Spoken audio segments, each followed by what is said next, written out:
दोस्तों नमस्कार, आप सुन रहे हैं 90.4 एफएम की शामिल दोस्तों। मैं हूँ आपकी होस्ट, आपकी दोस्त आरजे है। आप सभी को बता दूं कि आज है विश्व नर्स दिवस। उन सभी नर्स बहनों को मेरा सत सत नमन है और बहुत बहुत बधाई और धन्यवाद मैं देना चाहूंगी जो अपना घर बार सब कुछ भूल कर तमाम मरीजों की सेवा में तत्पर है। अगर ये ना होती तो पता नहीं क्या होता। आप सभी को बता दें, इन्हें जितना धन्यवाद किया जाए और दिया जाए उतना ही कम है। कहा जाता है कि धरती पे ईश्वर का दूसरा रूप भगवान, पहले तो भगवान होते हैं और दूसरा रूप नर्स या डॉक्टर होते हैं जो हमें नया जीवन दान देते हैं। तो आज का दिन इन्हीं को आभारी है और इन्हीं के लिए मतलब इन्हीं को समर्पित है। तो नर्स डे पे हमारे बीच मौजूद हैं दीपिका मैम। आप लोग इनसे परिचय भी होंगे और जानते भी होंगे। लगातार ही हमें जानकारियाँ देती रहती हैं, इनसे बातें होती रहती हैं। तो मैम आपका बहुत बहुत स्वागत है 90.4 एफएम की शामिल हुई। जी मैम, मेरा मैम नाम दीपिका पांडे है। मैं कम्युनिटी हेल्थ ऑफिसर की पोस्ट पे चटनी में पोस्टेड हूँ। नर्स डे क्यों मनाया जाता है, मैं आपसे जानना चाहूंगी। नर्सेस डे मनाया जाता है फ्लोरेंस नाइटिंगेल की याद में मनाया जाता है। उनका जन्म दिवस था 12 मई 1920।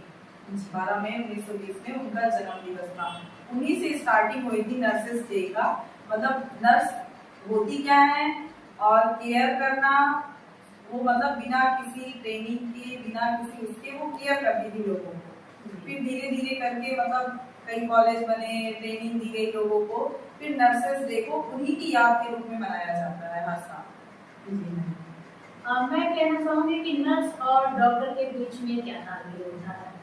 देखिए, नर्स पूरे टाइम मतलब पेशेंट की केयर जो है करती है, डॉक्टर एडवाइस करते हैं, उसके अकॉर्डिंग उनकी A to Z जो केयर होती है वो नर्स ही करती है। हाँ, ये तो आपने बहुत ही अच्छी बात कही कि डॉक्टर तो अपना काम करके किनारे हो जाते हैं कहा जाए तो, लेकिन नर्स होती हैं जो 24 घंटे उनकी देखभाल में लगी रहती हैं।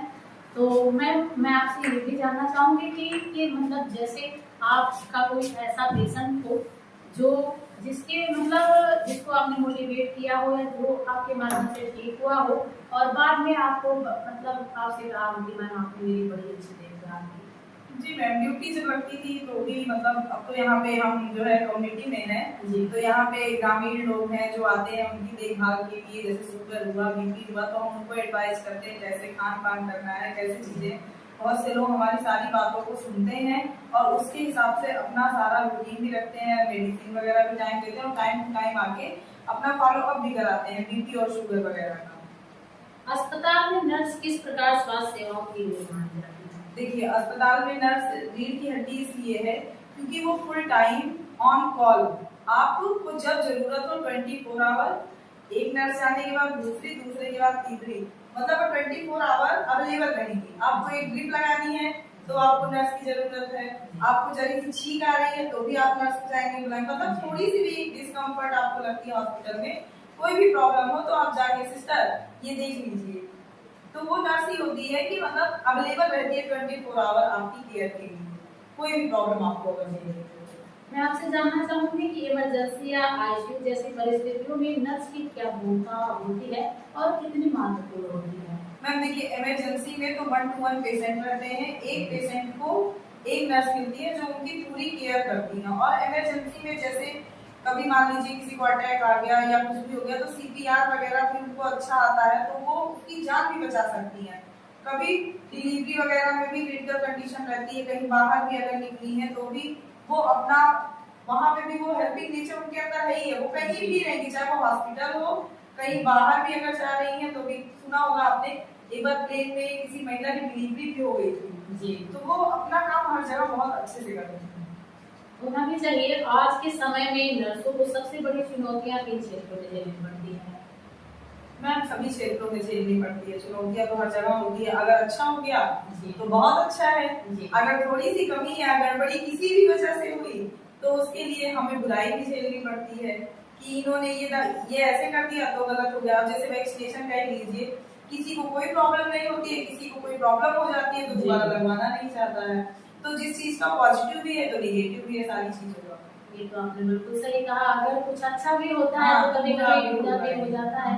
अच्छाई लोग उतनी जल्दी नहीं कदर हाँ, करते हैं, बुराई को तुरंत फैल जाती है। ग्रामीण क्षेत्रों में कार्यरत नर्सों की स्थिति को आप कैसे देखते हैं? देखिए, ग्रामीण क्षेत्रों में लोग हैं जो ट्रस्ट कर पाते हैं, उनको समझाना थोड़ा सा ये रहता है कि हाँ, आसान रहता है, वो समझते भी हैं चीज़ों को और मतलब मानते भी हैं बातों को। और मतलब जैसे अब हम ही लोग हैं, जांच वगैरह करते हैं, प्रायोरिटी पहले ही पता चल जाना डिजीज का उनके ही क्षेत्र में रहेगा, तो उन्हें नजदीक में ही सारी स्वास्थ्य सेवाएं मिल जा रही हैं। तो ये बहुत बड़ा पॉइंट है, क्योंकि पहले लोग कितनी कितनी दूर पैदल चलते थे, फिर जाके इलाज कराते थे। अब स्वास्थ्य सेवाएं आपके घर के पास आ जा रही हैं। अब जो लोग नहीं कर ले पा रहे हैं लाभ, उसका तो कुछ नहीं कर सकते हैं, लेकिन जो ले रहे हैं वो बहुत अच्छे से ले रहे हैं। बहुत ही अच्छी और प्यारी प्यारी जानकारी दी मैम आपने। और एक बार फिर से मैं आपको नर्स दिवस की बहुत बहुत बधाई देना चाहूंगी और उन सभी नर्सों को जो भी नर्स के पोस्ट पे कार्यरत हैं, अपना समय पेशेंटों को दे रही हैं, उनकी देखभाल कर रही है। खासकर मैं अपनी दीपिका मैम को कहना चाहूंगी, ये ऐसी नर्स है कि अगर व्यक्ति रोता हुआ रहे तो उसके चेहरे पे मुस्कान ला देती है और ऐसा होना भी चाहिए।